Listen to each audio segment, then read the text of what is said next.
Phineas and Adams, here to listen to a speech.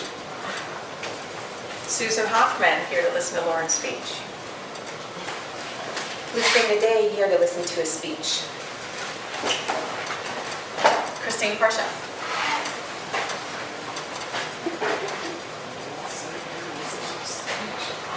Okay, today I want to talk to you guys about stress and anxiety. What do you think about in the morning? Do you think about homework that you need to do? Think about getting your kids to work on time or picking them up? Is there a list of things that you're worried or stressed about that day? According to the International Society for the Investigation of Stress, stress is the negative emotional experience associated with biochemical, cognitive, and chemical changes, or the adaptation to an event. In short term, stress can be good. If it doesn't last very long, it can trigger you to do things that you need to do or to finish objectives. When stress turns to long term, it can be not good for you. Long-term stress is considered to be chronic stress. Chronic stress is the long period of time where you experience stress and it can seem uncontrollable.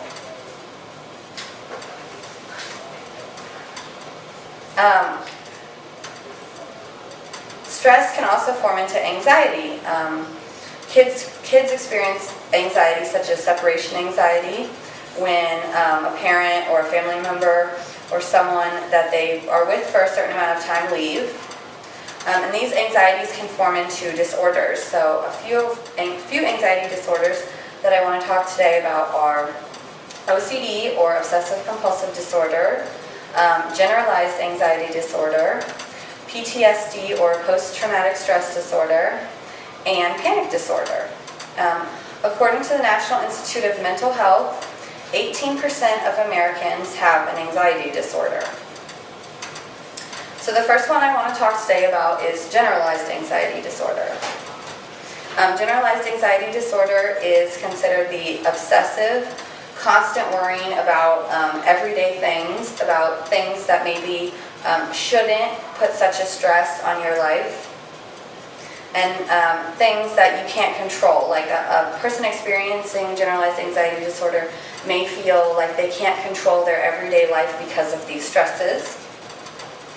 The next anxiety disorder I want to talk about is OCD. OCD is obsessive compulsive disorder, and these are unwanted thoughts that you may have and stresses on your life, and these thoughts can become obsessions. A lot of people with OCD, they perform rituals or they do routines that they consider making their stress better. They believe that this will make them feel better.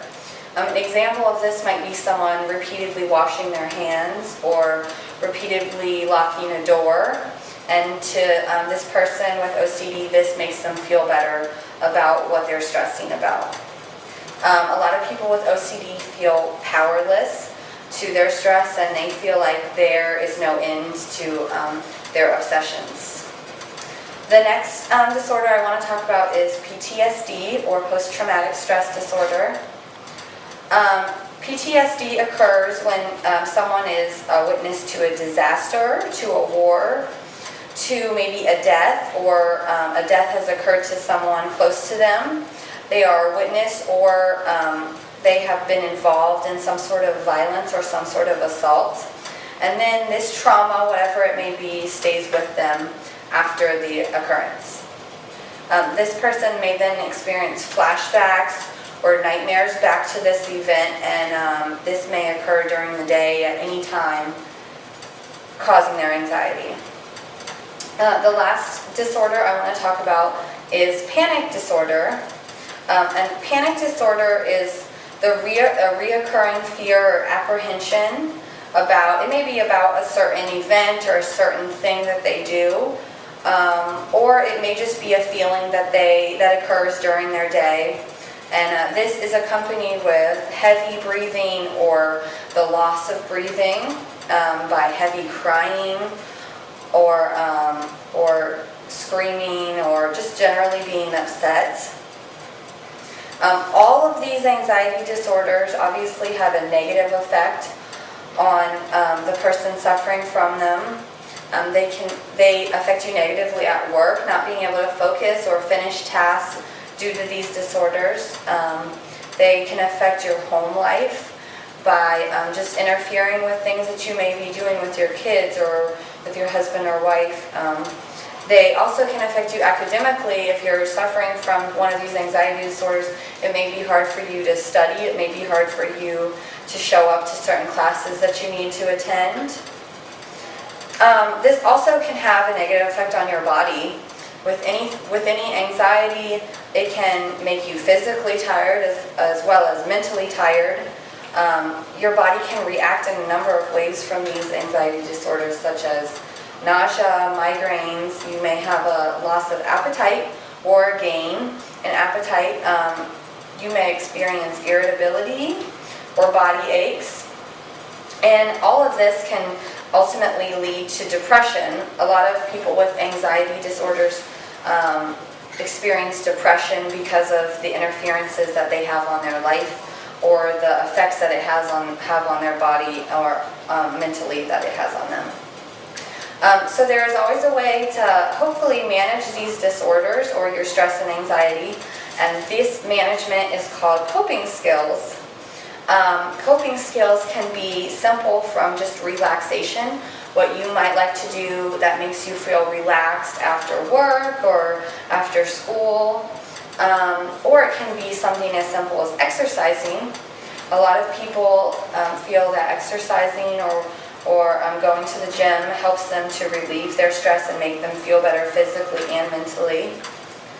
Another coping skill might be your eating habits. A lot of people, if they're eating healthier or they're eating better, they physically and mentally feel better, and this helps prevent some of their anxiety or their stress throughout the day.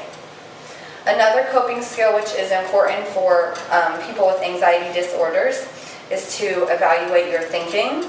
And there are a couple different ways of doing this. There is cognitive behavioral therapy, and this is studying your own reactions or your own thoughts and how you process your own thoughts. This sometimes is done through journaling of your everyday thoughts or your reactions to things going on through your day. There's also distraction therapy, which distraction therapy is sometimes helpful if you're in the middle of a panic attack. It's a way to take you away from what you're stressing about, which can help. And there's also exposure therapy. An example of exposure therapy might be if you're stressed about a certain event or you have anxiety about a certain thing in your life. By slowly introducing you to that, you may be able to overcome your fear and your anxiety.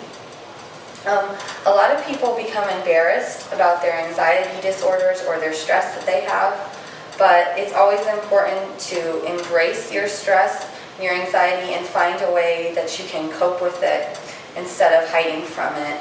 This will help you physically, it will help you mentally, and it will help you in your everyday life.